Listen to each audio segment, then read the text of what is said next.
Change this one, change that. 11 years of war left Sierra Leone the second poorest country in the world.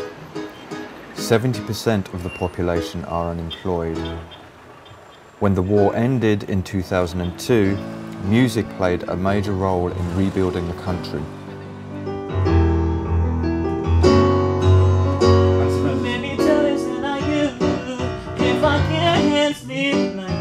We are not using guns to fight, but we use the mic to fight. So what we are telling the ghetto you don't fight. If you have a problem, call an artist and explain to him or her, say, hey, what is going on in the country, I don't like it. So we can express these feelings through the mic.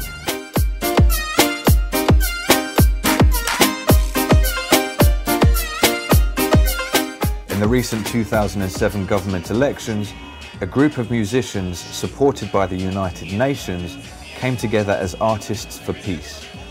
They toured the country, promoting votes, not violence. I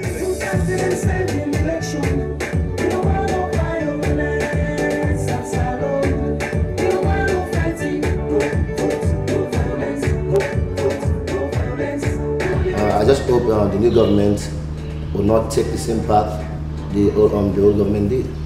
And if they do, we are going back to the studio and make songs against it. What the government wants these guys to do? To go back in the bush and become rebels again? Basically, we just believe if you are doing music, it has to be a revolutionary music. A music that is geared towards changing something, whether it's social change, economical change, political change, as long as it institutes some amount of change. Wahid is a founder member of Artists for Peace and one of the country's most successful musicians. He has recorded several tracks such as Ting Them about how to make the country better. Why not they grow?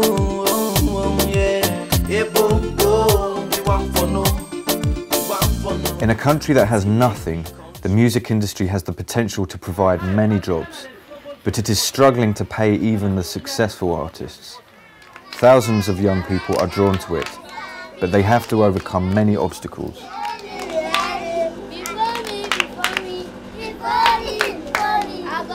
There are very few recording studios, and these are often in unsuitable locations with outdated or broken equipment. Bodyguard is one of the most famous and successful studios in Sierra Leone. It's currently undergoing a refurbishment, and despite not being soundproofed and in the presence of a large and noisy generator, the producers and musicians are determined to keep making music. I don't take care of me mind, I don't want to see you kind. I don't take care of me mind. The cost of making that all-important first record is way beyond the reach for most young people. I was going to school as a small boy, dreaming of being a musician. I'll go starving, you know, you don't eat for days, keep starving. At the end of the day, you would have starved for about a month and you would still see that you have only 100,000 in your hand, which is not even enough to become a singer. Young people wait outside the studios day after day in the hope that producers will take them in and give them that first chance. In the next generation, no separation, no corruption, we get free education. We go to school with no hesitation, but caution, this option, the fact is preparation. There are few live musical instruments in Sierra Leonean music. In order to succeed internationally, some think there needs to be more emphasis on live instruments and training for the young people.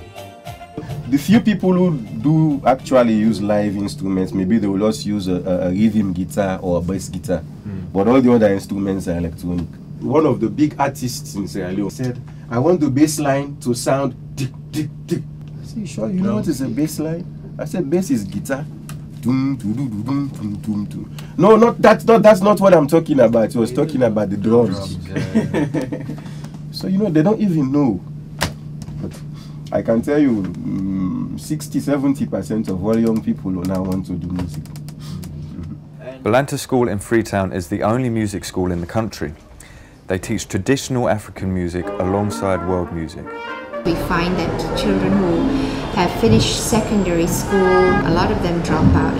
And that's the sort of target young people that we are hoping to include so that they can get employment or be self-employed at least not be worthless as they probably think themselves now. Balanta fees are very low, but still many young people can't afford them.